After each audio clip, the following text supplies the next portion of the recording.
এখন আমি আপনাকে দেখাবো কীভাবে খুব সহজেই আপনি ড্রোনটা ফ্লাই করতে পারেন। আপনার একটা বেসিক ধারণা হয়েছে যে আসলে এই রিমোটটা কীভাবে কাজ করে। সো মূলত হইতেছে ড্রোনটা জাস্ট অন করবেন, আর এই সব কিছু হইতেছে আপনি এই রিমোট দিয়ে কন্ট্রোল করবেন। সো এইটা যদি আপনারা এই পেজটা না দেখে থাকেন যে আসলে রিমোট পরিচিতি, সো এটা একটু আপনারা কাইন্ডলি দেখে আসবেন।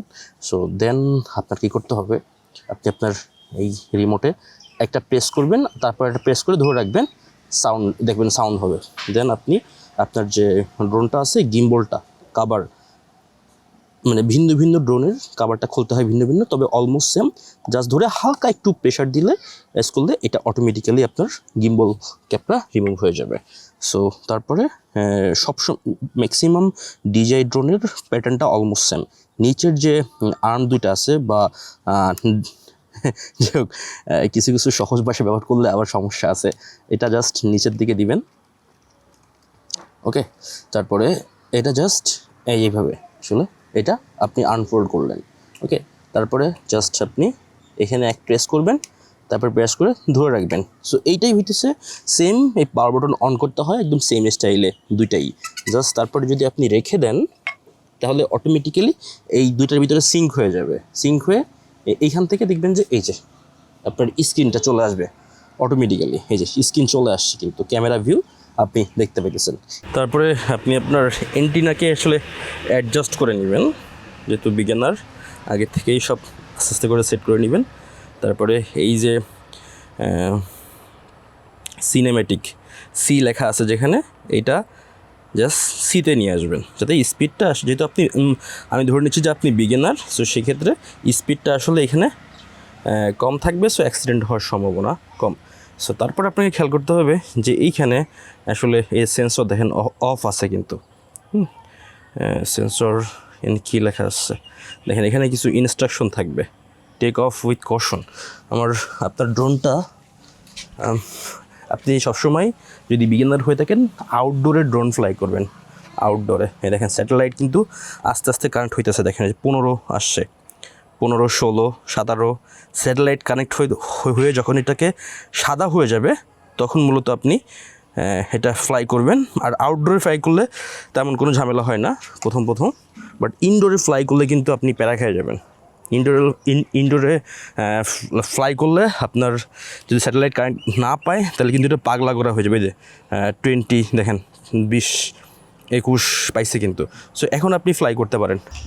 আপনি বিগিনার হয়ে থাকলে আপনি আসলে আউটডোরে ফ্লাই করবেন, যেখানে একটু খোলা মাঠ বা দিগন্ত বিস্তৃত ফসলের মাঠ। সো সেখানে আসলে অ্যাক্সিডেন্ট বা ক্রাশ হওয়ার সম্ভাবনা কম থাকবে। এবং বিগিনার হলে ফার্স্ট টিপস হইতেছে এই স্পোর্টস মোডটা, এই মোডটা ব্যবহার করবেন। এখানে প্রচুর স্পিড থাকে এবং আপনার সেন্সরগুলো ঠিকভাবে কাজ করে না। সো আপনাকে ফার্স্ট অফ অল ফ্লাই করতে হলে জাস্ট কী করতে হবে, আপনাকে এইখানে যে বাটনটা দেখতে পাইতেছেন এখানে জাস্ট ক্লিক করবেন, টেক অফ মানে উড়ানোর জন্য। অ্যান্ড এইটা আপনার ড্রোনটা পজিশনে এনে এইটা জাস্ট ধরে ছেড়ে দিবেন, অ্যান্ড আপনার ড্রোন কিন্তু আসলে ফ্লাই হয়ে যাবে। সো আমার ড্রোন কিন্তু ফ্লাই হয়ে গেছে, আপনারা দেখতে পাইতেছেন। একটু নয়েজ থাকবে, আমি আপনাকে একটা জিনিস দেখাই। আমার ডিসপ্লেকে আপনি দেখতে পাইতেছেন কি না, ডিসপ্লেটা একটু রেকর্ড করে ফেলাই।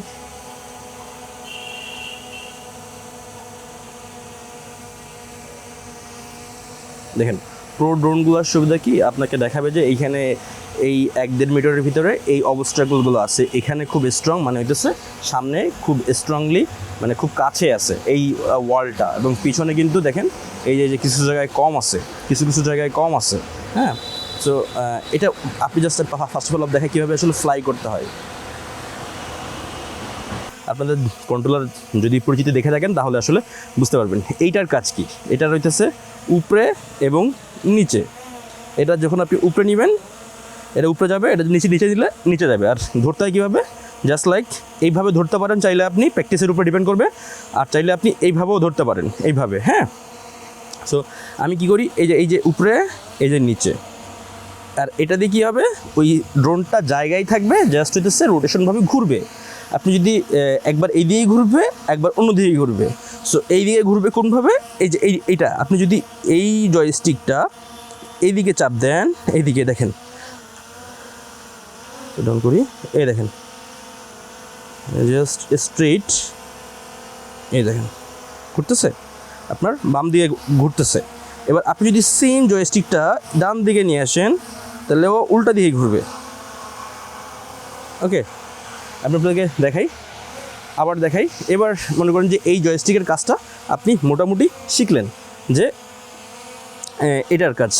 এবার আমি আপনাদেরকে দেখাই, অন্যটা দেখাই। কেউ একজন সাথে থাকলে ভালো হইতো, আমি আসলে ফুল একা একজন মানুষ। যাই হোক, এবার এই জয়স্টিক আপনি এইভাবে ধরতে পারেন, এভাবে ধরতে পারেন। এটা দিলে কী হবে, এটা সামনে যাবে, ওই যে যাইতেছে ড্রোনটা। এবার এটা যদি আমি পিছনের দিকে দিই, এইভাবে পিছনের দিকে দিই, দেখেন এটা পিছনে আসতেছে, এই যে এই চলে আসছে আমার ড্রোন। ওকে, এবার এটা যদি আমি কী করি, এই দিকে দিই তাহলে কি হয়, ডান দিকে যাবে। এটা যদি আমি এই দিকে দিই তাহলে বাম দিকে যাবে। সো এমনটা হয় যে আপনি কিন্তু চাইলেই এই জয়স্টিকের যে মুভগুলো আছে আপনি আপনার মতো করে কাস্টমাইজেশন করে নিতে পারেন।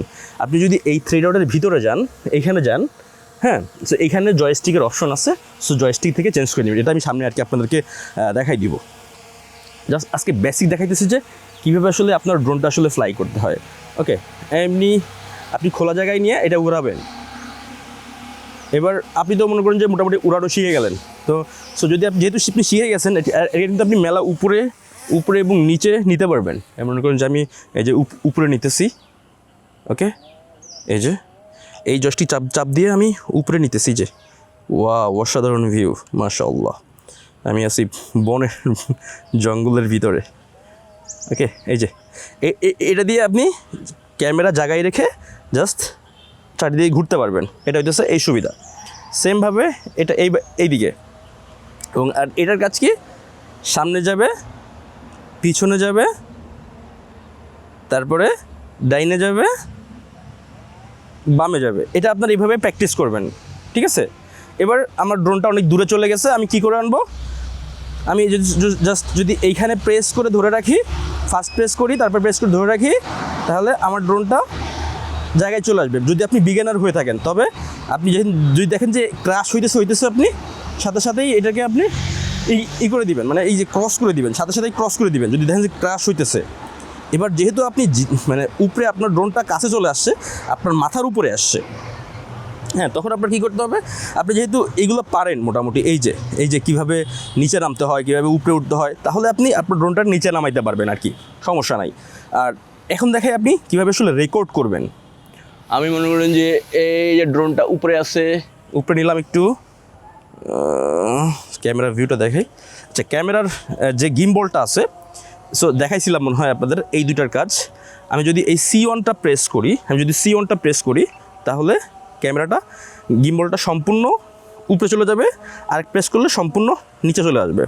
আর এইখানে যে বাটনটা আছে C2 আছে, আমি যদি এটা প্রেস করি তাহলে সম্পূর্ণটাই ক্যামেরাটা ঘুরে যাবে, যেহেতু এটা ভার্টিক্যাল মুড আছে। এখন ম্যাক্সিমামে ভার্টিক্যাল মুড থাকে, সেই জন্য আপনার এটা কাস্টমাইজ মানে অটোমেটিক দেওয়া থাকে, আপনি চাইলে এটা চেঞ্জ করতে পারেন, ঠিক আছে? ওকে, আমরা ক্যামেরা প্রিভিউতে নিয়ে আসলাম। সো এখন আমরা রেকর্ড করব। এই যে আমাদের ড্রোন উঠতেছে, ভালো ভিউ আছে, এভাবে দেখবেন। আর এইটা হইতেছে আপনি গিম্বলটাকে স্লোলি আপ ডাউন করে দিতে পারবেন, এটা দিয়ে স্লোলি আপ অ্যান্ড ডাউন। আর এটা হইতেছে জুম, ডিজিটাল জুম থাকলে যদি থাকে আপনার তাহলে আপনি ডিজিটালি জুম করতে পারবেন, এই যে জুম ইন জুম আউট করতে পারবেন এটা দিয়ে। ওকে, সো এখন আমরা রেকর্ডিং করব।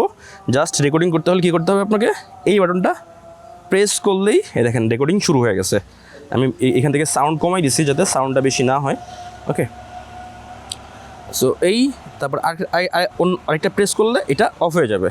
তারপরে এবার ছবি তুলবো কীভাবে, সেম হইতেছে এই যে এইখানে এটা প্রেস করলে দেখেন এখানে ছবি উঠবে, এই ছবি উঠছে। সো এগুলো আপনারা কীভাবে দেখবেন, জাস্ট যদি আপনারা এইখানে প্রেস করেন তাহলে আপনারা যে ছবি বা ভিডিও করছেন সেগুলো আপনারা এখান থেকে দেখতে পারবেন। সো মোটামুটি এই জিনিসগুলো দেখলেন। এবার দেখেন হচ্ছে এই যে তিনটা নব আছে, এটা হচ্ছে আপনার সিনেম্যাটিক মানে হচ্ছে আপনার স্লোলি মুভ করবে। আমি যদি এটাকে আপনি এখানে স্পিড খেয়াল করেন, এইখানের দিকে দেখেন, এটা আপনারা যাইতেছে কি সামনে যাইতেছে, এইটা দিয়ে আমি সামনে নিতেছি, সামনে যাইতেছে 5 মিটার পার সেকেন্ডে, সামনে যেতেছে, এই দেখেন এইখানে আপনি খেয়াল করবেন। আর আমি যদি এটাকে নর্মাল মোডে দেই তাহলে যাইতেছে, তাহলে স্পিড পাইতেছে কত দেখেন, আরও আর কিন্তু বাড়ছে, এটা হচ্ছে আপনার 10 মিটার পার সেকেন্ড। ওকে, তারপরে যদি আমি আরও স্পিড চাই তাহলে হইতেছে স্পোর্টস মোডে, তবে বিগিনার হইলে স্পোর্টস মোড ব্যবহার করবেন না, তাহলে ক্র্যাশ করার সম্ভাবনা থেকে যায়। ওকে, সো এইখানে যেটা যে দেখতে পাচ্ছেন এগুলো হচ্ছে সেটিংস, এইখান থেকে আপনি টুকটাক এক্সপ্লোর করতে পারেন। সো এটা নিয়ে আমি সামনে বিস্তর ভিডিও সামনে আসতেছে। আর এইটা হইতেছে আপনার মেনু, মানে অটো মোড আছে এবং ম্যানুয়ালে আছে। আপনি ভিডিও অথবা যদি ছবি রেকর্ড করেন, আমি পিছনে চলে আসি আমার দিকে, আমি কোথায় আছি এবার, আমরা তো ম্যানুয়ালি আনতে পারি আমাদেরকে, বাট যদি আপনি নতুন হয়ে থাকেন আপনি এখানে একটা বাটনে 2টা কাজ আছে, এটা দেখাই দিই। যদি আপনি প্রথম প্রেস করে ধরে রাখেন, এটা করবে কি, আপনি যেখান থেকে ড্রোনটা ফ্লাই করছিলেন, মানে ড্রোন উড়ানোর সময় কিছু সময় এখানে রাখবেন, যেখান থেকে ফ্লাই করছিলেন, হ্যাঁ, সো সেইখানে আপনার ড্রোনটা চলে যাবে, বুঝতে পারছেন। আর যদি আরেকটা অপশন আছে, আমি যদি এটা ক্রস করে দিই, মনে করেন যে আসতেছি হঠাৎ করে আমার মনে হচ্ছে যে ক্রাশ করবে, আমি জাস্ট একটা প্রেস করলাম, প্রেস করলে ওই ড্রোনটা ওইখানেই আপনার জায়গায় দাঁড়িয়ে যাবে। সো তারপরে মনে করেন যে আমি কিছু সময় পরে এটা, তারপরে আপনি মনে করেন যে আমি ড্রোনটা নিয়ে আসতেছি, এই যে আপনি নতুন হইলে সেইভাবে ড্রোনটা নিয়ে আসবেন, চাপ দিয়ে ধরে রাখবেন, এটা চলে আসবে, এটা কিন্তু আসতেছে। সো তারপরে যদি দেখেন যে সিগন্যাল উইক, এই এন্টিনে অ্যাডজাস্ট করে নেবেন আর কি কিছু সময়। দেখেন আমি ছাদ থেকে ফ্লাই করছিলাম, অ্যান্ড এটা পুরোপুরি ছাদে এসেই ল্যান্ড করবে, ওই যে একদম আমার মাথার উপরে আছে। সো বিগিনার হয়ে থাকলেই, তবে আপনাদের জন্য আসলে একটা আমার ড্রোন আমার মাথার উপরে, একদম মাথার উপরে, আসো।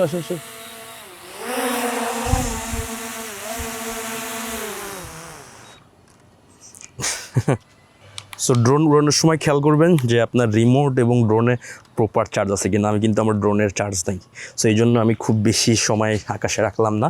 আমি আমার ড্রোন কিন্তু নিয়ে আসছি, দেখেন আমার মাত্র 1 দাগ আছে। সো যে কোনো সময় যদি আপনার এই হোম পয়েন্টটা আপডেট না হয়ে থাকে, তাহলে কিন্তু আপনি প্রচুর টেনশনে পড়ে যাবেন এবং মাথা হেডেক থাকবে যদি এই হোম পয়েন্টটা আপডেট না হয়ে থাকে। আর যখন আপনারা ড্রোনটা ফ্লাই করবেন, তখন চেষ্টা করবেন যাতে আশেপাশে কোনো গাছপালা না থাকে। যদি গাছপালা থেকে থাকে তাহলে কিন্তু, এবং যদি অ্যালটিটিউড কম সেট করা থাকে, মানে রিটার্ন টু হোম পয়েন্টে, তাহলে কিন্তু গাছের সাথে ক্রাশ করবে। অনেকেই কমপ্লেন করেন যে আমার ড্রোনটা অটোমেটিকলি আমাদের জায়গায় ফিরে আসে নাই। ফিরে না আসার কারণ হইতেছে এই একটা, যে অ্যালটিটিউড যেভাবে সেট করা ছিল আপনার, স্টপ করে দিই, অ্যালটিটিউড যেভাবে সেট করা ছিল কিন্তু সেইখানে গাছ আছে, সো যেই জন্য লেগে ওইখান থেকে পড়ে গেছে, আপনি আর ড্রোন খুঁজে পাবেন না।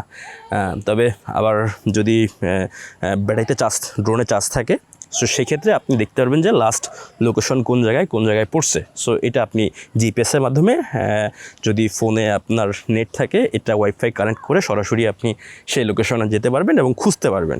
সো DJI এই সিস্টেমগুলো মোটামুটি অ্যাডভান্স। সো নেক্সটে দেখা হইতেছে আরও অনেক কিছু নিয়ে।